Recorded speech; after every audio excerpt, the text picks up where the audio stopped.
So 2013 was a great year for big fights, but who were the winners and losers in my opinion? Well, fight of the year, you know, I've been scanning through loads of different fights. There were some great trade fights, there were some great big international fights, but for me there's only one fight that can be fight of the year, and that is Timothy Bradley versus Ruslan Provodnikov. What a great war of attrition that was. Bradley showing something, you know, coming out of that sort of dark place he was from the Pacquiao win. It sounds stupid, but you know, he was getting hate mail, he was getting death threats, he was very down, he put on a lot of weight, and he came back and he put on an all-star performance against Provodnikov, who is just a machine. Almost had Bradley out of there, hurt him many times. Bradley fought the wrong fight by his own admission, but he couldn't have fought any other fight because Provodnikov didn't really give him an opportunity to. And I think, you know, Bradley and Provodnikov definitely deserve my fight of the year. Fighter of the year, again, this is a difficult one. We had like Danny Garcia coming up through the ranks, you know, beating Lucas Matthysse, Team the Beast there. We had Adonis Stevenson, had a great year. You know, we had Timothy Bradley, really had a great year. Mikey Garcia had a great year. Some fighters did some very big things. You know, David Haye had a great year. That's a joke. But the one fight I have to give it to, just for his superlative performances, and also the fact that he's fighting at the very top tier and beating Canelo and beating Guerrero in the fashion that he did, you have to give it to Floyd Mayweather Jr. Great to have him back, great to have him active, and 2014 hopefully holds some big fights for him as well. My fighter of the year, Floyd Mayweather Jr. Promoter of the year, well, I'm going to have to go with Golden Boy Promotions. I think they put on some great fights over there in the States. They've been, you know, directing all their talent into the right direction. You know, we've got Marcos Maidana for Broner.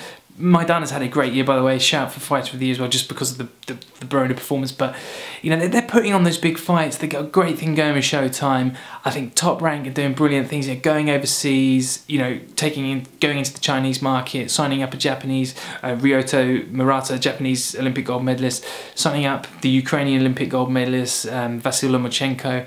You know, they're branching out, maybe partly because they have to, but also because they're seeing the worldwide appeal of these big audiences in China, you know, potentially in the Ukraine, potentially in Asia as well, other places. So, you know, they've been doing their thing. You know, they gave us Bradley Provodnikov, they gave us Provodnikov versus Alvarado, they gave us Rios versus Pacquiao, and they're up there as well. Obviously, I've got, you know, I would give the award to Top Rank, but if I was being biased, because I'm you know, they're my favourite promoter, but I have to say Golden Boy have done a great job this year. Domestically, it's a one-horse race, really, isn't it? Unfortunately, Eddie Hearn has, you know, sewn up the market over here. He's got a great deal with Sky, but Frank Warren, you know, he's still chugging away, giving us world title fights, giving us, you know, European level title fights. But with this small stable that he's got now, he's still trying to generate interest in those guys, and, you know, his cards are still big and they're stacked. And, you know, some of Eddie's cards weren't great. You know, the end of year card, it was sort of one name down one side and sort of, you know, very poor opponents down the other, but everyone can't be a winner. But yeah, Eddie Hearn,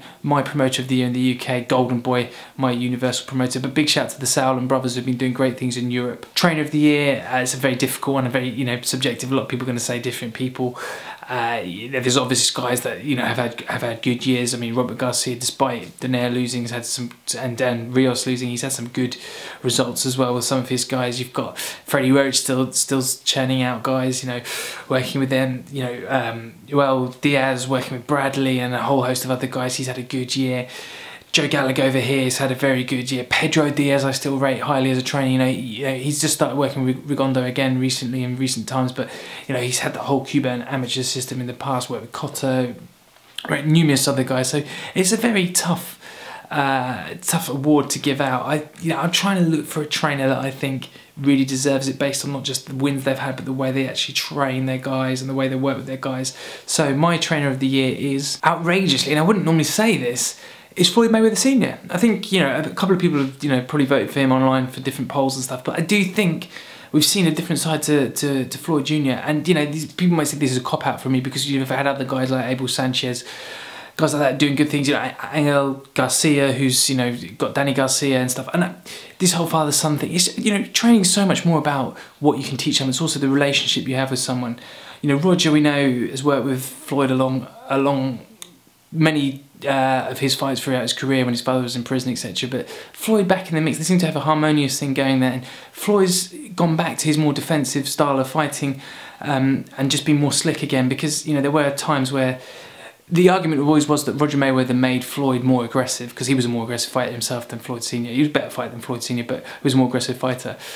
And there were times when you know, people thought Floyd was, you know, a bit more flat-footed and taking a few more shots than he should have done. But I mean, he doesn't take many shots anyway. But I think the Floyd Senior has had a good year with Junior. 2 fights, 2 wins. They look very good in both those fights. I'm going to give him outrageously my Trainer of the Year award. Upset of the year, I'm sort of chopping and changing here. Upset of the year was obviously Abner Mares' loss to Johnny Gonzalez, that knockout loss in the first round. Gonzalez came in there. Mares is the world champion and Gonzalez knocked him out in shocking fashion. Sad for Mares, but he's hopefully going to get to right that wrong sometime next year when Gonzalez's hand injury heals up. Small Hall Promoter of the Year here in the UK, I'm going to give that to Mickey Helliet, tirelessly and somewhat, you know, thanklessly working here in the UK, putting on show after show. You know, he does a lot in boxing, managing, promoting, everything. Mickey Helliet, we salute you for keeping the small hall scene going. You know, shout out to Miranda Carter, to Steve Goodwin. We've also had Dave Coldwell working tirelessly and doing his whole Dave Coldwell TV thing is brilliant for the sport. You know, Dave, you know, it's very hard for him to keep it, you know, a grip of his boxers because they want to go on to bigger things and be on Sky and stuff, and you know, they're feeding the bigger scene, and we wouldn't have the superstars we have around the world if it wasn't for these guys putting on small hall shows. So well done to Mickey Helliet. I think you've done a great job this year and you are my small hall promoter of the year. Now some fun ones. I'm going to talk about the internet, because obviously this is on the internet, this is on YouTube. I'm going to talk about some of my contemporaries and guys that I think have done a fantastic job. So my internet boxing reporter of the year is going to go to,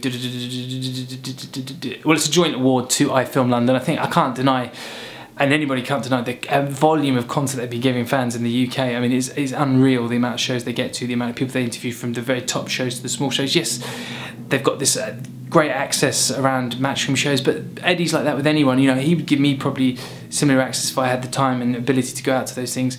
So it's not, you know, it's not that I film in the pocket of a promoter. I don't believe that at all. They work extremely hard, and I salute Coogan and James. I watch, you know, a lot of their videos. I really respect what they do, and they give us all the content they can. So they're my internet reporters of the year. Obviously in that list I have to mention guys like Radio Raheem in the States, who, you know, he does stuff for Seconds Out, Max Boxing, but he does a great job. You've got Marcos Villegas from the Boxing Channel, I think does an amazing job. You've got guys over here who do great stuff as well. But for me, iFilm have got that whole sewn up. You know, whether you love him or hate him, Secback gives a lot of stuff over in the States as well. You know, and I probably forgot some other guys, but for me, we salute you, iFilm. Thank you for all your footage and stuff, and you are my internet video journalists of the year. Video bloggers, you know, vloggers. There's this really good one on Seconds Out. I don't know if you've seen him before, but he would win it, but it'd be a bit awkward giving him the award. No, but seriously, there's guys like Dyer over in the States. You've got Hatman Strikes Back, who's brilliant. You've got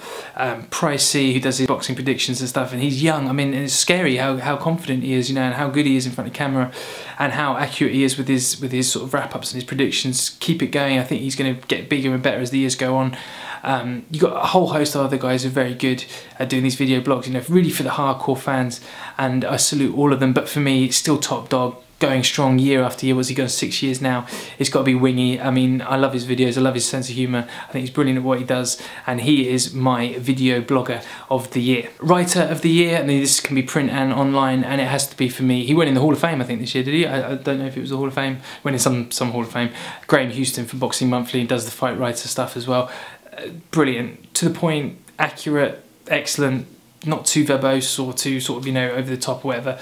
Brilliant writer, Graham Houston, I salute you. Now let's go into the mainstream media TV reporters. Okay, we've got some, you know, great guys in the States doing stuff for Showtime. You know, Paulie Manage is a great colour commentator, great person to have there in the studio because of his insight, and he's relevant as well. You know, he's not a retired champion, he's completely relevant, and he's got such an insight. You know, Bruno versus Maidana, obviously just been in the ring with Bruno earlier in the year, the sort of stuff he can say, and he's got that kind of, you know, great personality for it, I think, as well. You know, HBO, I think Max Kellerman, like him or hate him, I think he's great at what he does. He's very good in the ring with the interviews. You know, some people can't stand him. I think he's very good at what he does. I do miss Larry though. Over here in the UK, Alex Steeman from Box Nation, I think he does a fantastic job with the ringside interviews afterwards. You know, maybe flies under the radar sometimes. Barry Jones, great colour commentator over here. Great work by Steve Bunce bringing him in on the Box Nation show and on the ESPN podcast. Talking a podcast, Toe to Toe is a brilliant podcast as well.